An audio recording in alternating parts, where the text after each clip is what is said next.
YouTube'da doğru düzgün skills videosu bile olmayan bir oyuncudan bahsediyoruz. Ama bu oyuncu Rapid Wien ikinci takımının 33 gol attığı sezonda 17 gole doğrudan katkı verdi. 5 gol, 12 asist ve sadece 18 yaşında. Ama Ensar Music'i ilginç yapan şey sadece bu sayı değil. Çünkü maçları izledikçe bu çocuğun hücumların içine çok farklı şekillerde girdiğini görüyorsunuz. Dar alanda ince bilek hareketleriyle çıkış yolu buluyor. Duran toplarda topun başına geçtiğinde tehdit değişiyor. Sırtı kaleye dönükken tek temasla gol pozisyonu hazırlayabiliyor. Orta sahadan savunma arkasındaki koşuyu görebiliyor. Bu yüzden asıl soru şu: Rapid Wien'in 18 yaşındaki bu 10 numarası sadece Avusturya 2. Ligi'nde parlayan genç bir oyuncu mu? Yoksa önümüzdeki sezon A takım seviyesinde de takip etmemiz gereken farklı bir profil mi? Hadi gelin birlikte inceleyelim. Music'i izlerken ilk göze çarpan şey topa temas biçimi. Çok hızlı bir oyuncudan bahsetmiyoruz. Onu ilginç yapan şey rakip yaklaşırken topu panikle ayağından çıkarmaması. Vücudunu top ile rakip arasına koyuyor, teması hissediyor ve küçük bir bilek hareketiyle kendine çıkış yolu arıyor. Bu yüzden Music'in top sürüşlerinde asıl değer kazandığı metreden çok kazandığı karar süresi. Dar alanda topu kullanırken acele etmiyor. Savunmacı hamleye başladığında topu ayağının altında saklayıp vücudunun diğer tarafına taşıyabiliyor. Bu küçük dokunuşlar ona ekstra bir an kazandırıyor. Ceza sahası çevresinde bu ekstra an daha değerli hale geliyor. Çünkü orada tek bir dokunuş, şut penceresi anlamına gelebiliyor. Merkeze doğru döndüğünde pas açısını kendi oluşturabiliyor. Rakip temas kurduğunda ise topu tamamen kaybetmeden aksiyonu devam ettirmeye çalışıyor. Maç başına 2.4 başarılı top sürme ve %72 başarı oranı zaten dikkat çekici. Ama Music'i izlenesi yapan şey sadece bu oran değil. Asıl mesele topu ayağına aldığında düellodan kaçmaması.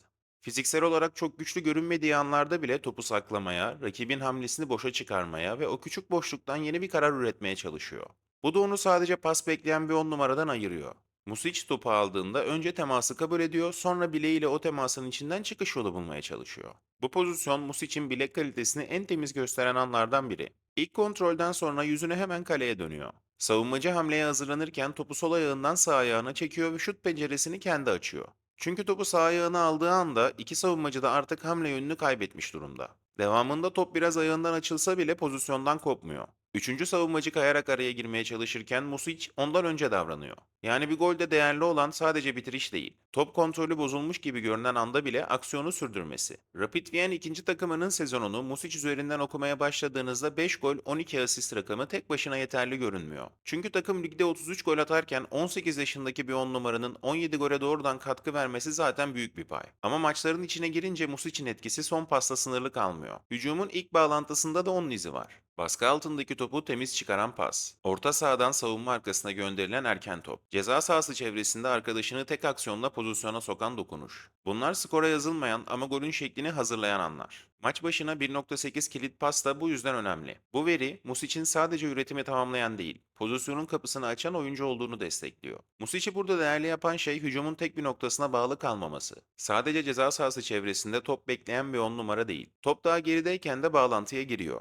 Geçiş hücumunda doğru koşuyu seçiyor. Son bölgede ise pası ya da bitirişi üstlenebiliyor. Bu yüzden 5 gol 12 asist onun etkisini anlatmaya başlamak için iyi bir veri. Ama Rapid Wien iki hücumlarındaki rolünü anlamak için golün birkaç dokunuş öncesine de bakmak gerekiyor. Şimdi izleyeceğimiz pozisyon Music'in skor katkısının neden sadece sayıdan ibaret olmadığını gösteriyor. Az önce asistini, derinden gelen bağlantıyı ve ceza sahası çevresindeki son pasları gördük.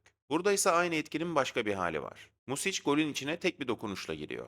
Music'in profilini ilginç yapan şeylerden biri 10 numara rolünü tek bir bölgeye sıkıştırmaması. Onu sadece rakip ceza sahasının önünde son pası bekleyen bir oyuncu gibi düşünmek eksik kalır. Çünkü maç içinde daha aşağıya indiği anlar da var. Orta saha çizgisine yaklaştığında da topu almak istiyor. Kendi yarı sahasına doğru geldiğinde de kafasını hemen yukarı kaldırıyor. Bu noktada onu klasik bir 10 numaradan ayıran taraf topu aldığı yerle verdiği karar arasındaki mesafe. Music topu kaleye yakın almadan da tehlikeli bir fikir üretebiliyor. Daha geriden aldığı toplarda koşu atan oyuncuyu erken tanıyor. Pası atmadan önce çok uzun hazırlık yapmıyor. İlk kontrolünü ise çoğu zaman bir sonraki pas ihtimaline göre ayarlıyor. Bu yüzden 8 numara özellikleri olan 10 numara tanımı burada anlam kazanıyor. Çünkü Music'in oyunu sadece son dokunuş bölgesine ait değil. Merkeze yaklaştığında da aynı yaratıcı refleksi koruyor. Topu aldığı anda sadece önündeki baskıya değil, savunma çizgisinin arkasındaki harekete de bakıyor. Bu da onu daha ilginç hale getiriyor. Çünkü Music 10 numara bölgesinden uzaklaştığında etkisi azalan bir oyuncu gibi görünmüyor. Aksine daha geriden başladığında da hücuma aynı riskli ve dikine bakışla yön verebiliyor. Şu pozisyon Music'in neden sadece ceza sahası çevresindeki bir 10 numara olmadığını iyi gösteriyor. Top önüne düştüğünde ilk iş olarak baskıdan çıkıyor. Haydara savunma arkasına koşarken top ne kısa kalıyor ne de kalecinin rahatça süpürebileceği kadar hızlı gidiyor. Böylece takımı tehlikeli bir bölgeden serbest vuruş kazanıyor ve rakip bir kişi eksik kalıyor. Music'in pas tarafını değerlendirirken sadece başarı yüzdesine bakarsak oyuncunun karakterini biraz kaçırabiliriz. Çünkü pas isabet yüzdesi %67 olarak görünüyor.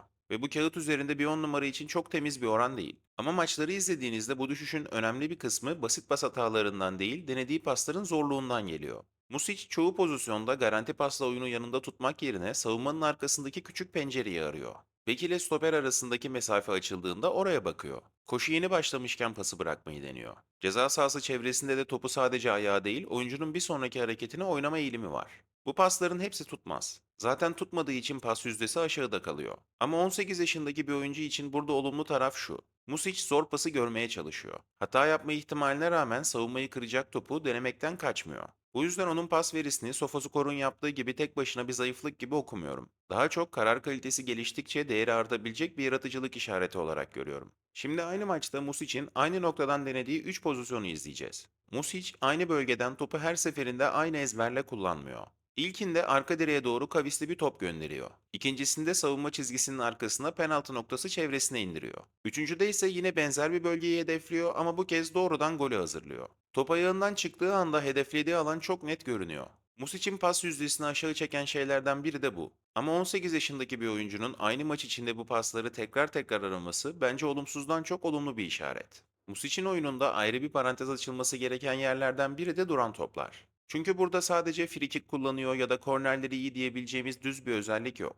Aynı oyuncudan hem doğrudan kaleyi yoklayan şutlar hem de ceza sahasına çok farklı karakterde gönderilen ortalar görüyoruz. Kaleye yakın serbest vuruşlarda topa verdiği falso dikkat çekiyor. Vuruşlarında sadece güç aramıyor. Topun barajı geçtikten sonra aşağı düşmesini, kalecinin son anda uzanmak zorunda kalmasını sağlayan bir dokunuş kalitesi var. Kornerlerde ise daha farklı bir tehdit oluşuyor. Ön direğe sert ve erken inen toplar çıkarabiliyor. Arka direğe daha kavisli, kaleciyi çizgide tutan ortalar gönderebiliyor. Bu yüzden savunma sadece ilk koşuyu değil, topun düşeceği ikinci bölgeyi de takip etmek zorunda kalıyor. Music'in duran toplarını değerli yapan şey biraz da bu çeşitlilik. Topun başına geçtiğinde rakip için tek bir soru yok. Kaleyi mi deneyecek, ön direği mi arayacak, arka direği mi bırakacak? Yoksa kalecinin çıkış kararını bozacak, ara bir bölgeye mi gönderecek? 18 yaşındaki bir oyuncu için bu kadar farklı duran top tehdidi sunabilmek önemli. Çünkü duran top kullanmak sadece temiz teknik değil. Tekrar, soğukkanlılık ve topun düşeceği alanı önceden hayal edebilmek de istiyor.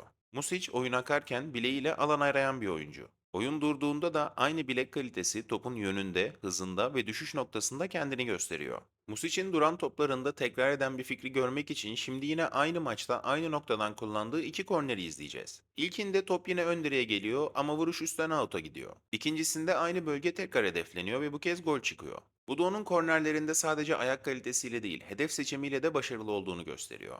Music'in oyununda pas ve duran top tarafı öne çıksa da kaleyi gördüğü anlarda da farklı bir tehdit oluşturuyor. Onu henüz saf bir bitirici gibi anlatmak doğru olmaz. Ceza sahası içinde sürekli son dokunuşu bekleyen bir oyuncu değil. Ama top ayağına uygun açıyla geldiğinde pas aramaya takılı kalmıyor. Bu bence önemli. Çünkü bazı 10 numaralar ceza sahası çevresinde fazla pasör kalabiliyor. Music ise şut penceresi açıldığında kararını değiştirebiliyor. Özellikle sağ ayağıyla uzak direği aradığı vuruşlarda temiz bir şut tekniği var. Topa çok sert vurmak yerine köşeyi seçmeye çalışıyor. Ceza sahası çevresinde seken toplarda da hazır duruyor. Top önüne düştüğünde ekstra kontrol aramadan kaleyi yoklayabiliyor. Tabi burada kusursuz bir şut kalitesinden bahsetmiyoruz. Bazı vuruşlarında denge kaybı var. Bazı pozisyonlarda topun altına fazla giriyor. Dar açıdan yaptığı tercihler de her zaman doğru sonuç vermiyor. Ama Music'i ilginç yapan taraf şu. Rakip onu sadece pası kapatılacak bir oyuncu gibi savunamıyor. Çünkü ceza sahası çevresinde küçük bir boşluk verdiğinizde oyunu pasla değil şutla da bitirebiliyor. Bu da onun 10 numara profilini biraz daha tehlikeli hale getiriyor.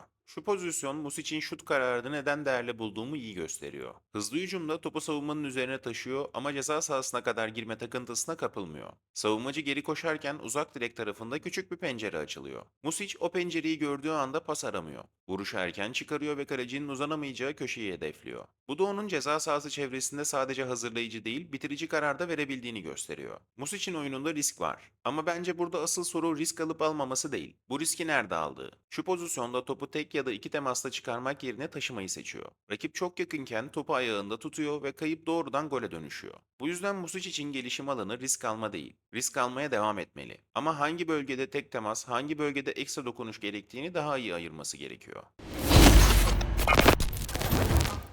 Aslında Music'in bu sezonki çıkışı tamamen bir anda gelmiş gibi durmuyor. Geçen sezon ilk kez U18 seviyesi dışında profesyonel bir ligde süre almaya başladığında da küçük sinyaller vermişti. O sezon 16 maçta 3 asist yaptı. İlginç tarafı bu 3 asistin tamamı tek bir maçta geldi. Bu sezonsa rolü çok daha büyüdü. Rapid Wien'in ikinci takımı ligde 33 gol atarken Music 5 gol 12 asistle bu gollerin 17'sine doğrudan katkı verdi. Bu üretimi daha değerli yapan şey ise yaşı. 2007 doğumlu, henüz 18 yaşında. Ve bu kadar genç bir oyuncu için yetişkin futbolda bu sorumluluğu almak önemli. Oyuncu profiline baktığımızda da ana pozisyonu net şekilde 10 numara. 1.75 boyunda ve sağ ayaklı. Aynı zamanda Avusturya genç milli takımlarında da yukarı doğru ilerliyor. 16, 17, 18, 19 yaş altı derken şu an Avusturya U21 havuzunda görünüyor. Bu da onu sadece kulüp içinde dikkat çeken genç bir oyuncu olmaktan çıkarıyor. Avusturya'nın kendi yaş grubunda takip ettiği profillerden biri haline geliyor. Piyasa değeri şu an 350 bin euro. Ama burada bence daha önemli detay sözleşmesi. Rapid Wien'le sözleşmesi 2027'ye kadar. Yani yeni sezonda kontratının son yılına girecek. Bu yüzden Hajduk Split ilgisi şaşırtıcı değil. Böyle bir oyuncu özellikle sözleşmesinin son yılına yaklaşırken başka kulüplerin radarına girebilir. Ancak okuduğuma göre Rapid Wien onu bu sezon A takımda değerlendirmek istediği için satış gerçekleşmedi. Bu da Music dosyasını daha ilginç hale getiriyor. Çünkü önümüzdeki sezon onun için sadece bir gelişim sezonu olmayabilir.